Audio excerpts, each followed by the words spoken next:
Okay, welcome to the P1 revision video. I'm just going to get started with this straight away to make the video as short as possible. So, getting started. So this is what we're going to be doing is first of all, we're going to be covering heat and temperature. Okay, and believe it or not, they are two different things. So, starting off, which one has the highest temperature? Oh god, sorry, 1 second. Yeah, which one has the highest temperature out of the coffee and the swimming pool? Okay, obviously, yeah, it's the coffee, probably about 80 degrees, and the swimming pool, let's just say 10 degrees. Okay, now, if I ask you this question, which one has more heat energy?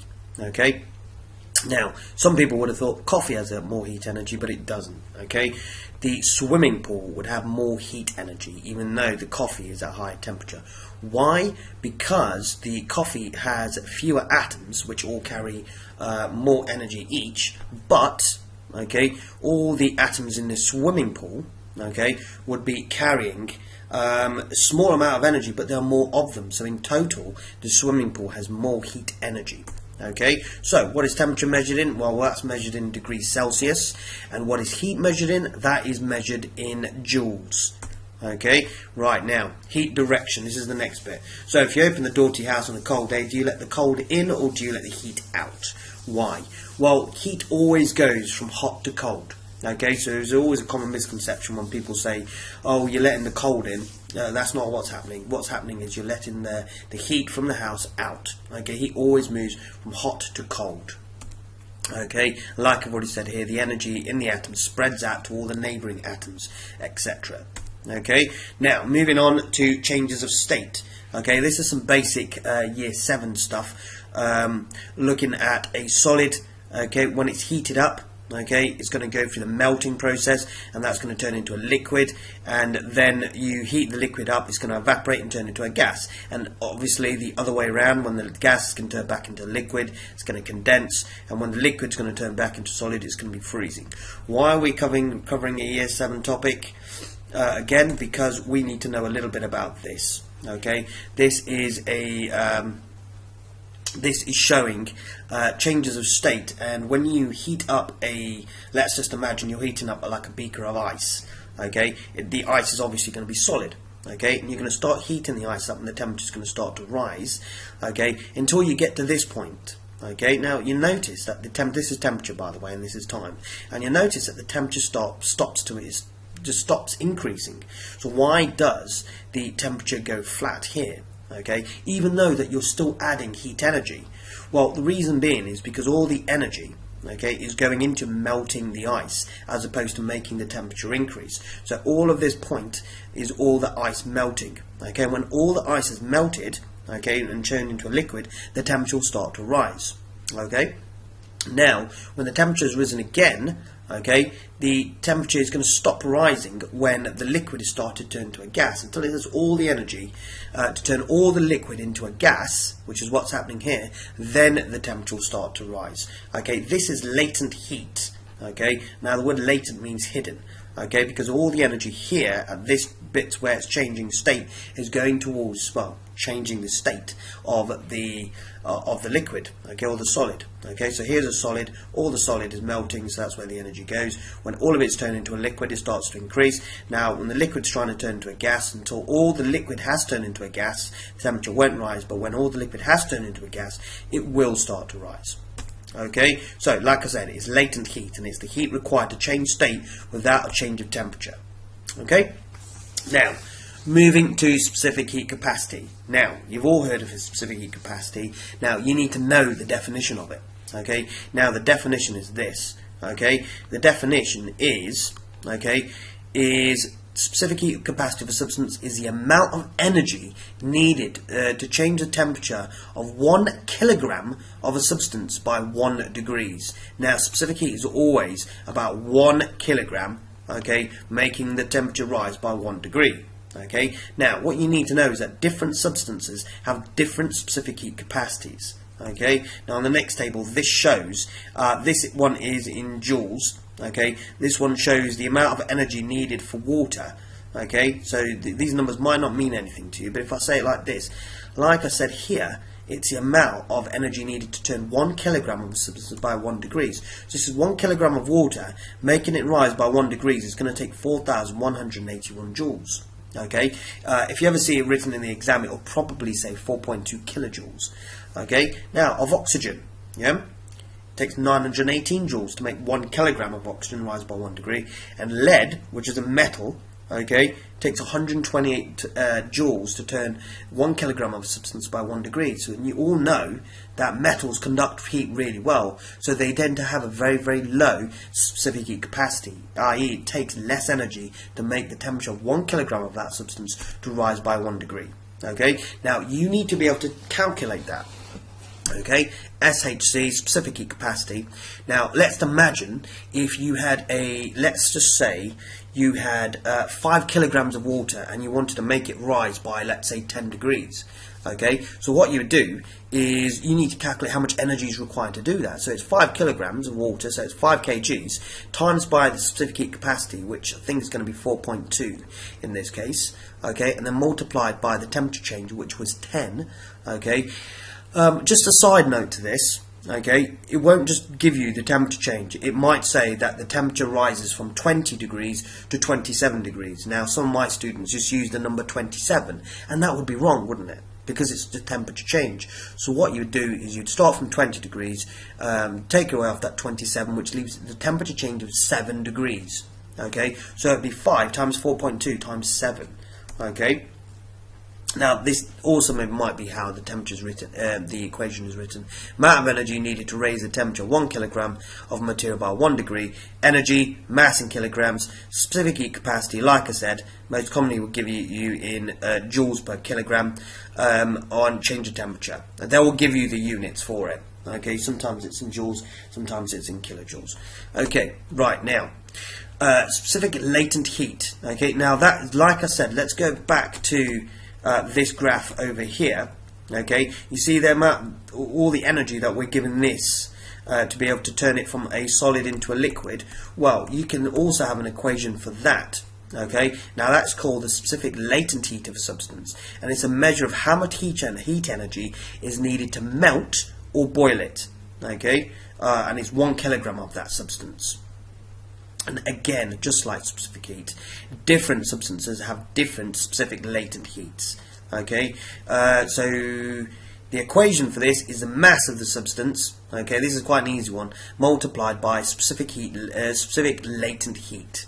Okay, so let's say, for example, if you have 5 kilograms of a substance and it will give you the specific latent heat, you just multiply them by each other. Yeah, so specific latent heat relates to this graph over here. Okay, right there. Okay, or right there. This is when it's melting. This is when it's going to be turning. This is going to be its boiling bit. Okay. Now, moving on. Keeping homes warm. Okay, now, we all know heat energy can be lost from homes in different places. You can lose it from the roof, you can lose it from the windows, you can lose it from the walls, you can lose it from the floor. Okay, now, what you need to know is ways of reducing these heat losses. Okay, but not only knowing how you can reduce those heat losses, you need to know how that heat loss happens when you're discussing these three, which is conduction, convection, and radiation. So let's just look at each one of those in turn before we look at how heat can be saved from the house. First of all, conduction. Conduction happens in solids. Okay, now this is obviously a diagram showing that some a metal being heated. Now what's going to happen is these atoms are going to start vibrating first as they gain some heat energy, and they're going to pass the energy on to the neighbouring atoms, and they're going to start vibrating. So this one's going to start vibrating first, and then it's going to pass the energy on to this one, then it's going to pass the energy on to this one, and and so forth. This one onto that one, maybe onto that one, and that one, and that one, because they're all touching, aren't they? Okay, and eventually all the heat will start getting passed on, and it will start moving through the actual metal. Okay, now that is conduction. Okay, so it's about heat energy, about the atoms vibrating and passing the energy on to the neighbouring atoms. Okay, now obviously conduction happens quicker in metals. Okay, now you don't need to know a lot about why. So if you can just remember that conduction happens quicker in metals because of something called electrons. Now electrons are something that just orbit around the metal atoms, and they help pass the heat energy on. So they're really, really tiny bits, okay, just surrounding the metal, and they help pass the energy on. So if you're ever talking about metals and conduction, just remember electrons help pass that heat on to the next atom. Okay? Now, convection. Convection happens in two things. Convection happens in air, okay, and convection also happens in liquid. Okay, now you need to know a little bit about how convection actually happens. Okay, so let's just talk about it from this point of view first. Okay, imagine a saucepan with some water in it. Okay, heat is obviously going to be heating up at the bottom.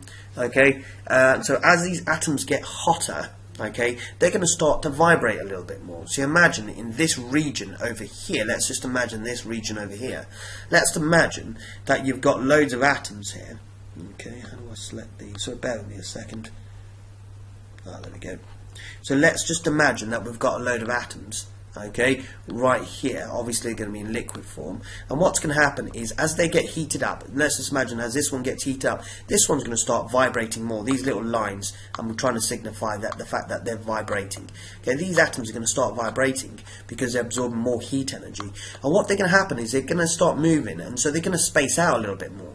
Okay, because they're moving. Just like you guys, if you're in a crowded room and you start swaying from side to side, you'd need more space, wouldn't you? Okay, now what happens is that the space in between these atoms would increase, okay, so the density, okay, would go lower, okay, you'd be a change in density. This material would become less dense, okay, so, which means it would take up more space, okay, and if these atoms have less, lower their density, it means that they're going to rise. Okay, so when they rise, they'll go to the top of the pan. Okay, and obviously, if these atoms have moved out of the way, then their space would need to be occupied by newer atoms. Okay, and these atoms would move in their place. Okay, and then they would start to get heated, and they would rise to the top. Not sure if that's a brilliant explanation, so I think this may help you explain that. So you can see the heating element in the kettle. The atoms would start to gain energy, lose their density, and they would start to rise. Okay, the heated water becomes expanded. Okay, the key to understanding convection is it's about density. Okay, so like it says here, the heated water expands and becomes less dense, and so it rises to the top, and that is replaced by cooler water, okay, by the sides of it. Okay, and eventually, because it's further away from the heat source, it would cool down and come back down, and they would start making this sort of circular movement, and that is what's known as a convection current. Okay, so it's really understanding that in terms of convection. Okay, and so obviously as the hotter it gets, it will start, you know, circulating that little bit hotter each time and a little bit quicker, etc. Okay, now that explanation can also be used when we're trying to understand air. Okay, so if you've got this radiator, obviously the air near it is going to get hotter. Okay, it's going to become less dense, and it's going to rise, and that's going to be replaced by cooler air, which is then going to go near the radiator, get heated, and then start to rise, and that's going to be a convection current. I've seen rooms where the heating elements are right at the top of the room. Okay, that to me doesn't ever make any sense. Okay, because all that would do is just going to heat the air right at the top of the room, and keep the air less dense, and so the hot air would stay up and the colder air would be down here. It doesn't make sense to me. So that's why heaters, radiators are always at the bottom of the room, where they heat up the air gets less dense, rises, replaced by cooler air which moves in, and then that air obviously gets heated up, and you set up a convection current, like a nice little circle going on. Okay, which is why you shouldn't really block radiators, because obviously air needs to get to them. Okay, right, so that was convection. Okay, so like I said, the explanation with that is that the liquid or the gas becomes less dense than the liquid in colder areas, so it rises. Okay, that's the real key bit, in that the liquid gets hot, okay, becomes less dense, okay, and then it begins to rise, okay, into the colder areas. The denser cold liquid then falls into the warm areas, and this way the convection current takes place. Okay, now radiation. Now, the thing you need to know about radiation is that heat is transferred by infrared radiation, but it's not like conduction and it's not like convection, because both of these need particles. Okay, infrared radiation is a type of electromagnetic radiation, and that involves waves and doesn't need any particles. Okay, and that is why radiation can work in a vacuum. Vacuum means when there's no particles, just like in space, and that's how the sun is able to heat us from all those millions of miles away. Okay, so it's radiation, infrared radiation, that travels from the sun and makes its way towards us. Okay, and that's how radiation works. Now, the thing you need to know about radiation is radiation can... different objects, when objects are hot, okay, they emit infrared radiation. Okay, but also objects can also absorb infrared radiation. Now, what you need to know is that black dull objects are the best emitters and absorbers, and shiny white are the worst absorbers and emitters. Okay, now this probably makes more sense if we have this little experiment over here. Okay, so if we get this box, okay, and we fill it up with water, and then we see how much infrared radiation is going to be emitted by all the sides. Okay, so this is obviously a, let's just do it with the silver side first. So this is a silver side. The starting temperature is 20 degrees. Let's just see, put the water in, what temperature does it get to? So it's 80 degrees inside there, and eventually it's going to get to 28 degrees. Let's just very quickly do the same thing with matte black, rather than going through the whole thing. Come on. Okay, and let's just look at it. Water goes in, again it will be at 80 degrees, and it will rise to 42. Okay, so obviously you can see that the matte black is the best emitter. Okay, it emits most of the infrared radiation. Okay, obviously the shiny black could come second. Okay, and then I'd guess white would be the next one. Let's have a look what white would come out as.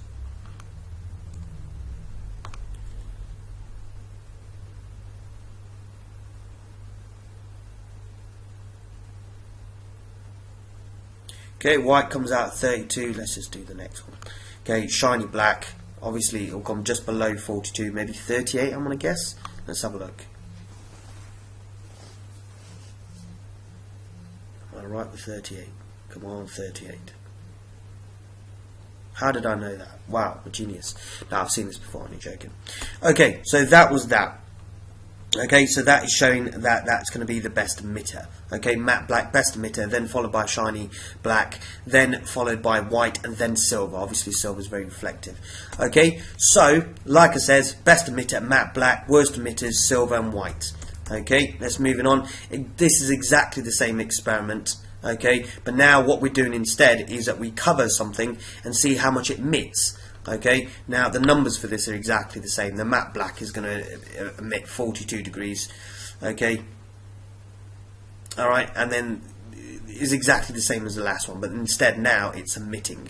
Okay, oh no, sorry, it's not emitting, it's absorbing. This one is absorbing. So this is obviously the heater, and it's heating up the water, and obviously it absorbs the most. So the experiment before was about how much it emits. This one is about how much it absorbs. Okay, which is exactly the same. Okay, right, now moving on. Okay, ways to insulate the house.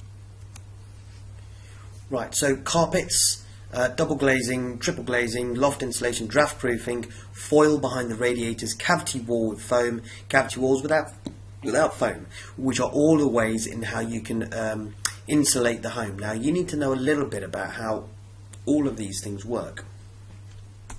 Okay, so heat loss through the windows, okay, is reduced by double glazing. Now the special windows have air or a vacuum. Remember, vacuum contains no particles, and it's because air is a poor conductor of heat, okay, when it's trapped. Okay, so this basically, when double glazing stops conduction. Okay, now heat loss through the walls is also reduced by cavity wall insulation, and so you put a material. So cavity walls basically are when you have two layers of bricks and there's some air in between there. Okay, now what that's supposed to do is reduce conduction. Okay, but the problem is you still get air moving between the walls. Okay, and so you get convection current. So heat loss is through convection, which moves up and down. So if you imagine that with a cavity wall, okay, this is one layer of bricks, okay, and this is another layer of bricks, okay, you still get a layer of convection currents going here, okay, so obviously it stops conduction, okay, but if you've got a gap there, right, it stops conduction, but you still get a convection current. So what you do instead is you fill it up with foam, okay, right through the middle. Now what foam is foam is like a solid, but with spaces of air between it, and trapped air, okay, is a very, very good insulator, okay, and it'll stop the convection current from happening, okay. So obviously this stops carpets will stop conduction, so will double glazing and triple glazing. Loft insulation will stop conduction. Draft proofing will stop convection, because you won't get, so underneath the doors you can get like draft excluders, and they stop convection currents because obviously air can move. So any movement of air talks about convection. Now fall behind the radiators, okay, that will stop conduction from happening, because the radiators, because they're just nailed to the wall, they're attached to the wall, they will start heating up the wall, won't they? Okay, which obviously will be conduction. But if you put like a layer of foil behind it, it will reflect the heat back into the house, and this will stop conduction. Okay, cavity wall with foam, let's just talk about cavity wall without foam. That will stop conduction, but you'll still get convection happening, okay, alright, but this will stop conduction, and it will also stop convection, okay, it will actually stop both of those, alright, okay, so that is that, so that's ways to insulate the home. Okay, so but heat loss through the house can be stopped by putting a layer of loft insulation as well, which works just like cavity wall insulation. Now, payback time. Okay, now payback time is the amount of, imagine that you've just spent some money putting in some, I don't know, double glazing. Okay, it's the amount of time that it takes to actually pay back the cost of what it cost you to install it in the first place by how much you save per year. Okay, so the equation is the cost of insulation divided by the yearly savings. So for example, if you bought draft excluders which cost you £80, okay, that would be the cost of insulation. Okay, so you'd put £80 right here, okay, £80, alright, and if it saved you £20 per year, okay, you would divide them up by each other. So how long would it take to pay back the money? Well, you can work that out in your head, okay, so it's 4 years. Okay, because you save £20 a year, £20 a year, so 4 years, you'll pay back the cost of your draft excluders. Now, you may be thinking, well, I'll just work that out in my head, but it's not always so easy. So this cost of installation might be like £2,766, and it saves £87 a year. You're not going to work that in your head. So you just divide the cost of installation, which is 2,766, divided by, I can't remember what number I said, 87. It will give you a number, which is the number of years, okay, and that is your payback time. Okay, efficiency. Now efficiency, okay, looks at how efficient something is, and when I say how efficient something is, I mean that how you, depending on how much energy you put in, how much energy goes into the useful thing that you are trying to create. Okay, it talks about wasting as little energy as possible. So if something is very, very efficient, okay, it wastes very little energy. Okay, if something is not very efficient, that means it wastes a lot of energy. So for example, a light bulb. Okay, if you supply it with 120 joules of energy and only 10 joules of energy is converted to light, what is its efficiency? Well, it's going to be 10, yeah, divided by 120, because this is the equation for it. Useful energy, okay, which was 10 joules because it's trying to make light, isn't it? Okay, divided by the total energy, which is 120. So 10 over 120. Okay, so it's 10 divided by 120 gives you 12%. Okay, by the way, 10 divided by 120, and it's multiplied by 100 to get the percentage. Okay, don't forget that. Okay, and that will give you the percentage efficiency. Now, efficiency can also be represented in a diagram, okay, called a Sankey diagram. Now, you may need to draw a Sankey diagram, but it will give you like a graph paper. So, for example, if it's supplied with 100 joules and it's a graph paper, you probably want to use 10 squares for this, okay? And all the useful energy points forward, it points towards the right, okay? So in this case, it was 10 joules going forward, so that's the useful energy, and it wastes okay, 90 joules as heat energy. Okay, most appliances do waste quite a lot in heat, and that is pointing down. Okay, so if you're trying to draw this, I'd probably draw 9 squares across. Okay, 1 square for that. Okay, and 10 squares for that. So it's all in ratio of each other. Okay, now you compare this Sankey diagram with this one over here.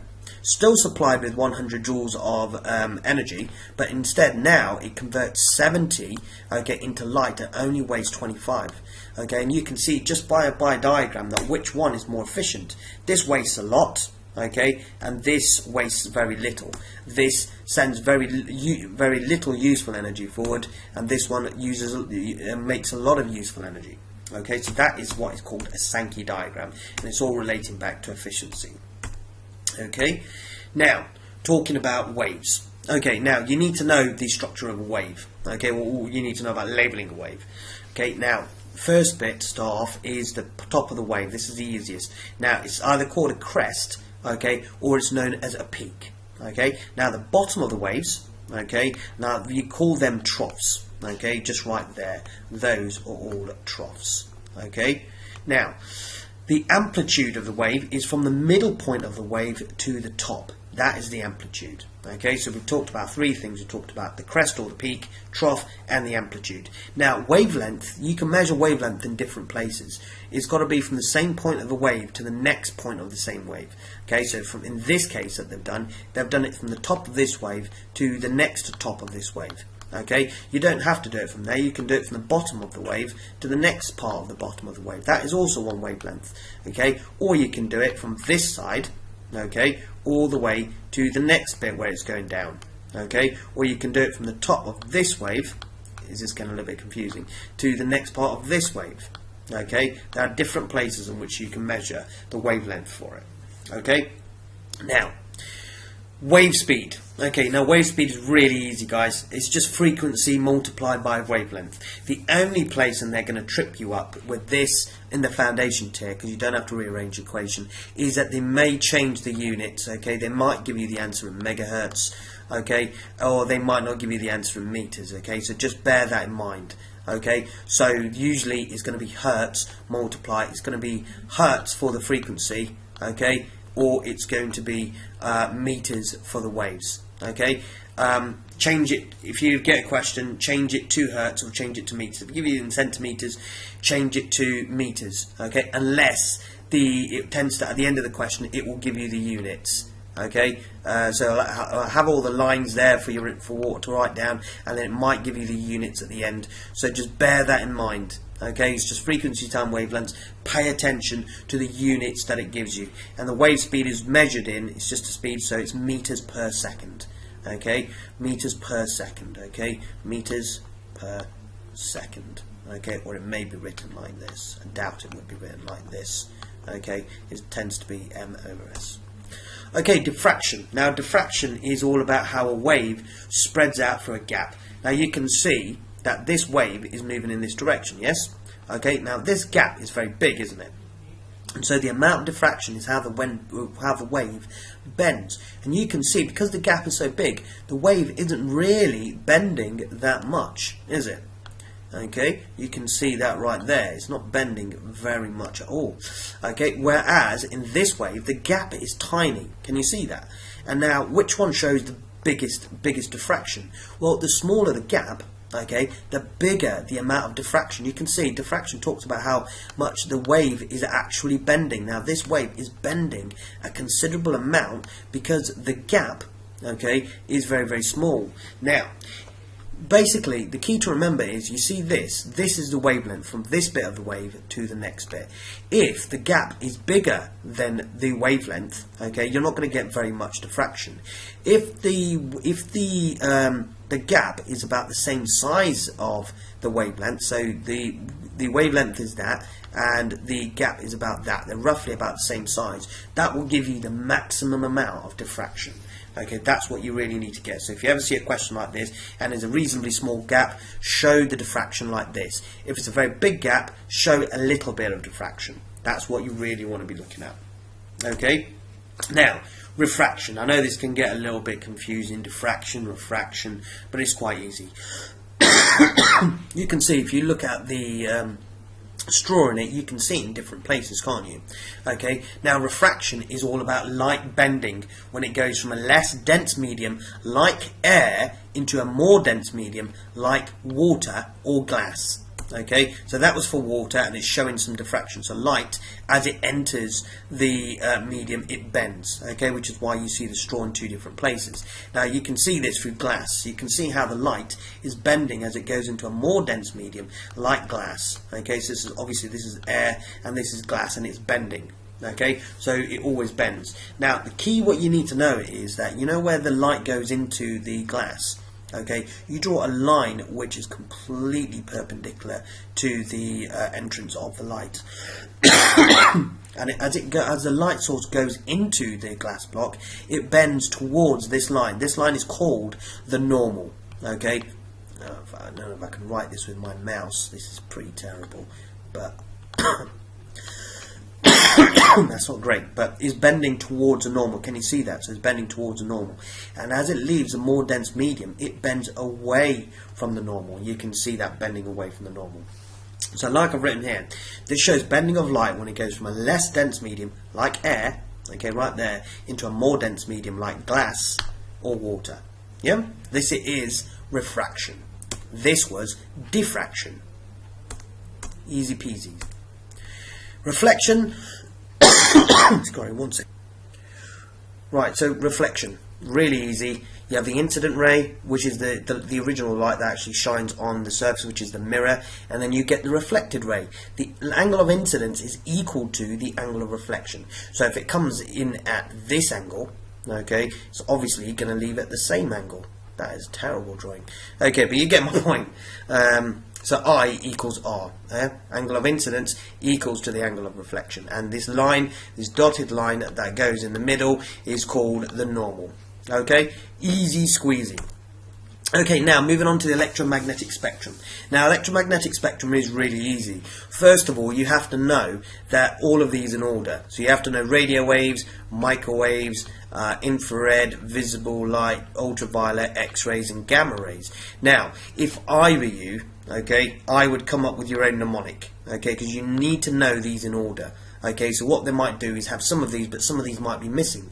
So just think to yourself, I need to come up with a phrase that goes R, M, I, V, U, X, and G. My class came up with Real Madrid is very unique, and I can't remember what they came up with, the X and the G. I can't remember now, but that's how they started. Real Madrid is very unique. Okay, or maybe you could just put the XG at the end, I don't know. But anyway, that does help you remember the order. Now, what you also need to know is that, can you see how the waves are a lot more spaced out here and begin to get tighter up here? Well, remember, if you remember from the other video, the peak of the wave to this one, yeah, is the wavelength, isn't it? Okay, now you'll notice that as you go down the electromagnetic spectrum, the wavelength becomes smaller. Okay, now you can see the wavelength getting smaller because the waves are carrying more energy. Now, what you'll also notice is if the wavelength is getting smaller, you get more waves passing every point through each second. So the frequency, okay, is getting higher. So this is the symbol for wavelength, and you know that the wavelength, as the electromagnetic spectrum goes from left to right, the wavelength gets smaller, okay, but the frequency, okay, gets higher. Okay, and you can see that right there. So that's the electromagnetic spectrum. So we just need to look at these in a little bit more detail in the next few slides coming up. Right, infrared cookery. Is cookery a word? I don't know. I have a friend called Cookery. Anyway, infrared cooking heats food by cooking the outside first. The particles in the food then transfer the heat by conduction.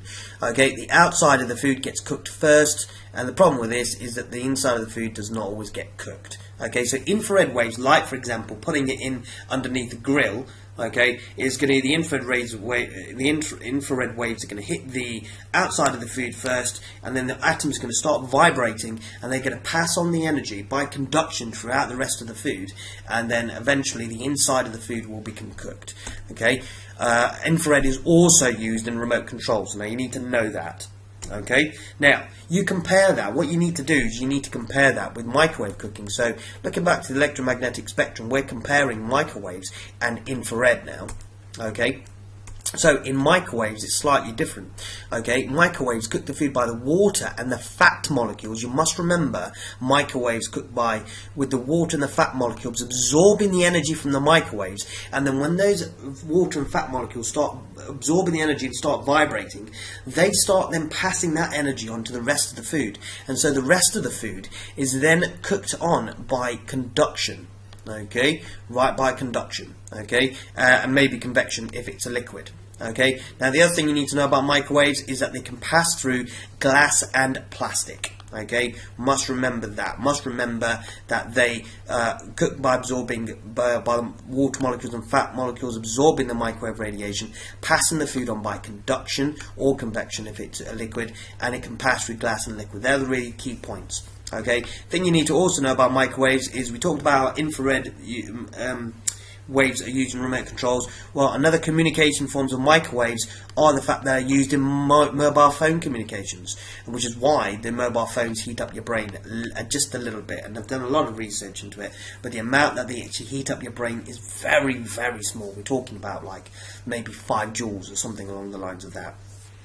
The thing you need to know about microwaves is that you need to be in the line of sight. So if this little tower is the transmitter for microwaves, you need to be here. Okay, this is in the line of sight with your mobile phone in your ear. So that's you with your mobile phone. That's a big mobile phone, but you need to be in the line of sight. If you're not in the line of sight, for example, if the transmitter is here and you being the receiver is right here, okay, that's a horrible drawing, but there's a building in the way, that is not the line of sight. Okay, so you will not receive the communication. Okay, so that is that. Alright, so just comparing infrared heating and microwave cooking, like I said, infrared heats the outside first and it travels by conduction. Microwaves, the water and fat molecules, like it says here, water and fat absorb the energy and the kinetic energy increases and it passes on the food by conduction. Okay, so both of them cook by conduction. Okay, there is that.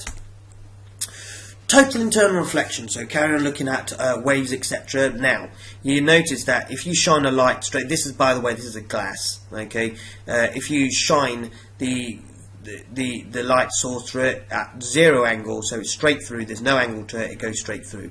As you start bending the light source, okay, you can see how the light started to bend. Okay, you can see that, but the light is coming out of the glass block. You can see that, can't you? Yeah? So it's coming out of the glass block here, here, and here. Okay, so when it's at a certain angle, so when the angle isn't too great, the light source will actually come out and some will be reflected in. Can you see how a little bit is reflected here, a little bit is reflected here, back into the glass, a little bit is reflected here. But there becomes a point where the angle is so steep, okay, that no light is actually reflected out. Can you see that? Okay, no light escapes the glass block. There's no light here at all. All of it is reflected back in. Okay, now that is called total internal reflection. Okay, you can see why it's called total internal reflection. Here, only some of it's being reflected back in and most of it's coming out. Okay, but you get to a certain angle, all of it's being reflected back in. So it's total. It's totally internally reflected. Okay, so why is that important? Okay, by the way, guys, I forgot to mention this. You know the angle at which it no longer leaves the glass block and it totally internally reflects? That is called the critical angle.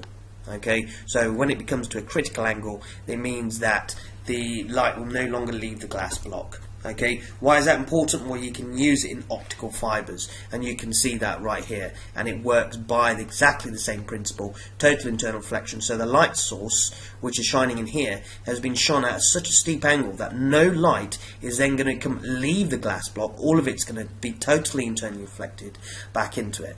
Now, I've seen a load of these questions, and they usually involve a tube being drawn, and you have to show total internal reflection. If I were you, I'd just do it so the light goes in, and you just keep following. You know, remember a bit about reflection? That angle of incidence equals the angle of reflection. So whatever angle you shine it in, make sure it comes out the exact same angle. So that totally gets reflected, and that is reflected, and that is reflected. Okay. Also draw the arrows on that to show the direction of the light.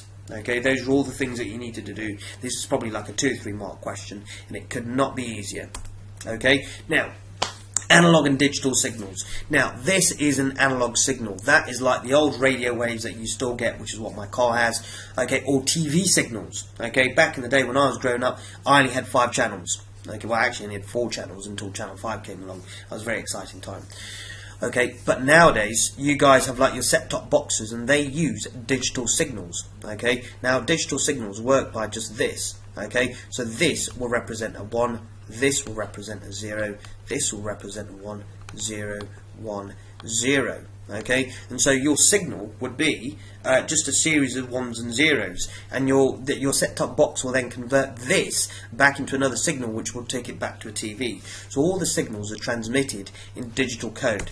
Okay, now that digital code is called binary code, and it's transmitted as 0s and 1s. You need to know, if it talks about 0s and 1s or shows you a wave like this, it's called binary code. Binary meaning numbers, so it's 0s and 1s.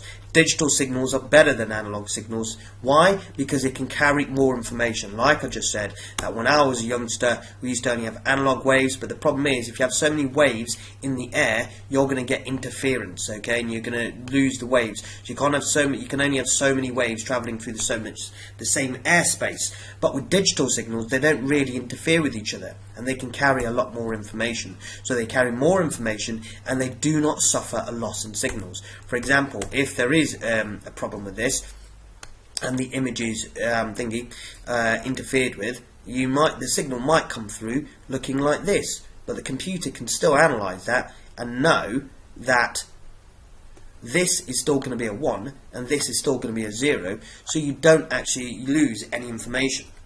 Okay, so that is binary code. Morse code. Now, Morse code is how probably some of your teachers probably used to communicate before mobile phones. Only joking. And they're sent by flashes of light. Okay, now the benefits of Morse code is that it's quick because it goes at the speed of light, which is 300 million meters per second, very fast, and it can cover large distances and less errors. You're not going to make an error when you're just looking at the light. Now, this is Morse code. So this is like a dash. So for an A, it would just be like a very short flash and a longer flash. That would represent an A. But if it was a 0, it would be a long flash, long flash, long flash, long flash, long flash.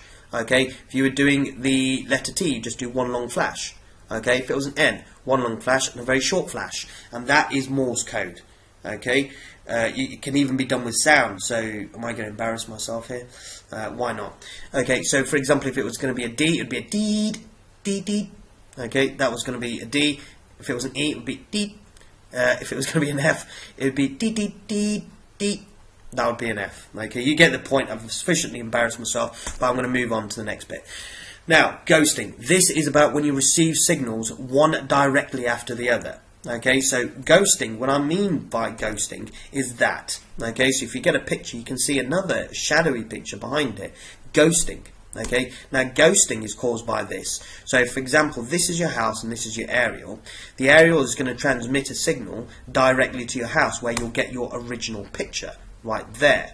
Okay, but you will receive 2 signals, because if you're near a tall building or a hill, the main signal is going to bounce off that tall building off the hill and then bounce back to your aerial, being delayed by a few seconds, and hence you will have the ghosting image that you get. Okay, now that is what is known as ghosting.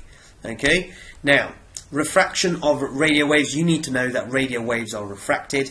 Now you can see that when the frequency is very high, it shows very little refraction and the wave goes straight on. But you can see with the shorter frequencies, okay, with the lower frequency, it shows maximum diffraction.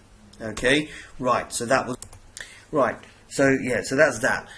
But you can see how this one has the lower frequency. Okay, if it has a lower frequency, it has a higher wavelength. So the one with the lower frequency shows the most refraction, and it refracts so much that the radio wave returns back to Earth. Okay, but the one that has the higher frequency and the lower wavelength doesn't show as much refraction, and it leaves the atmosphere. This is the atmosphere, by the way, guys, the ionosphere. Okay, so that was refraction of radio waves. Right, DAB stands for Digital Audio Broadcasting. You need to know the advantages. Number 1, more radio stations. Number 2, less interference, so it's very clear. Number 3, you can choose radio stations by name as opposed to tune in the frequency, like for example Radio Derby is 104.5. Don't need to do that with DAB, we'll just go straight to Radio Derby. And disadvantages, you get some very poor coverage in some areas. That's one of the disadvantages. So disadvantages aren't so great if you're living in a good area. Okay. Earthquakes. Okay, now earthquakes happen on fault lines, okay, which is the areas where the Earth's crust join up, and when the tectonic plates rub together, they send shock waves through the Earth. Okay, now this can be measured by a seismograph, which is basically a string and a big iron ball with a pen on the end. So obviously, as the motion of the Earth moves, okay, due to the earthquake, the pen will move even more. You can see that right there. Okay, so it's a seismograph. Okay, now what you need to know is the focus of the earthquake is where it happens underneath the Earth's crust. So if the earthquake happens there, that is the focus. Okay, the epicenter of the earthquake is the part of the surface above the focus. So this is below the Earth's crust, which is the focus. Epicenter is the place right directly above the focus. Okay, so that's what it is. Now you need to know about P waves. P wave stands for primary waves, and they are transverse waves, and they travel through, okay, solids, okay, and liquids. Okay, S waves are secondary waves, okay, and they are longitudinal waves, okay, and they only travel through solids. I always think of it as S waves, solids. Okay, P waves. P waves are just both, solids and liquids. And L waves are surface waves. Okay, the waves that go along the surface. So, that's a P wave, okay, and you can see that is basically just areas of compression. You can see the areas of compression, okay, those are the primary waves, and they, like I said, they go through solids and liquids, but this is an S wave, okay, which just goes through, like I said, solids, okay, and it's a transverse wave, so it goes up and down, up and down, up and down. Okay, so if you ever have to interpret one of these graphs, what you need to know is that P waves come first. Okay, then they're followed by the S waves over here, and then they're followed by the surface waves, otherwise known as L waves. Okay, so that's the order: PSS, PSS. Psst. Okay, I don't know why I did that. Moving on, yeah, so no, this is showing exactly the same thing. Again, the first section shows the P wave, second section shows the S wave, and then the slightly more vigorous section is the L wave, surface wave. Okay, moving on to ozone. Everyone, right, okay, now I need to explain this to people because people always get confused with global warming and the hole in the ozone layer. Sorry, I think my battery on my laptop's running out. Bear me a second.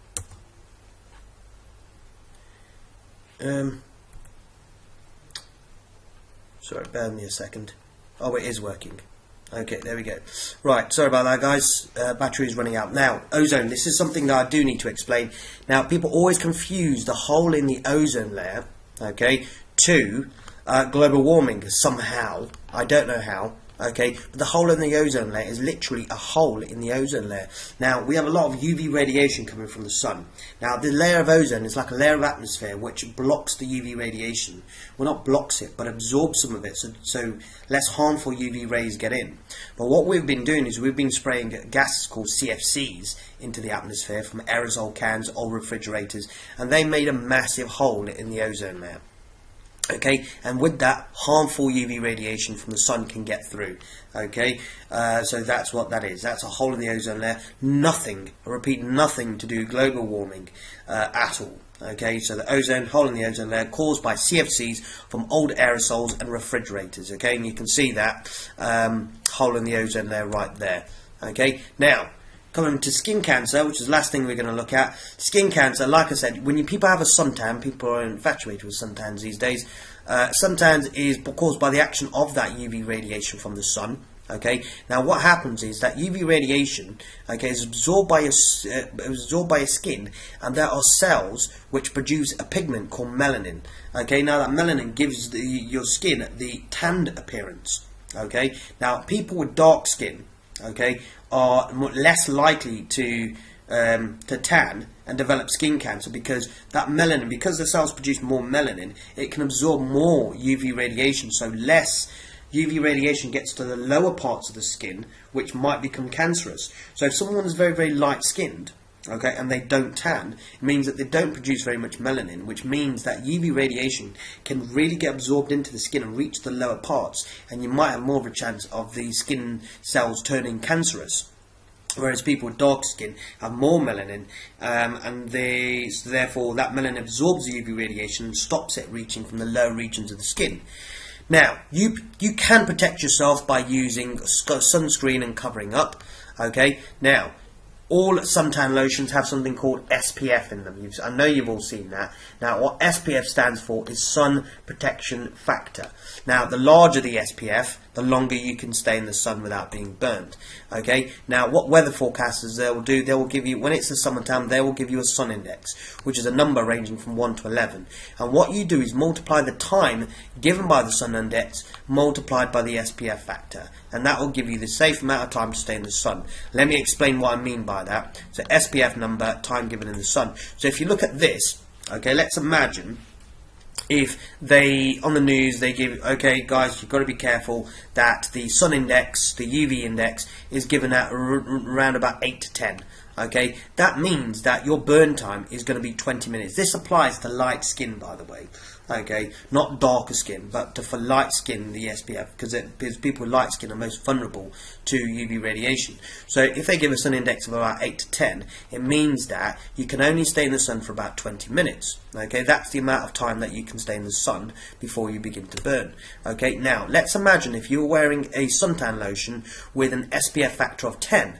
That means that time given in the sun index, okay, for us it was 20 minutes. Okay, now let's imagine if you were wearing an SPF, okay, lotion of 10, okay, that would mean that would be the SPF number, which would be 10, multiplied by time in the index, which was 20 minutes, okay, so that would tell us that we now, with SPF 10, we can stay in the sun for 200 minutes, okay, that's what it would tell us.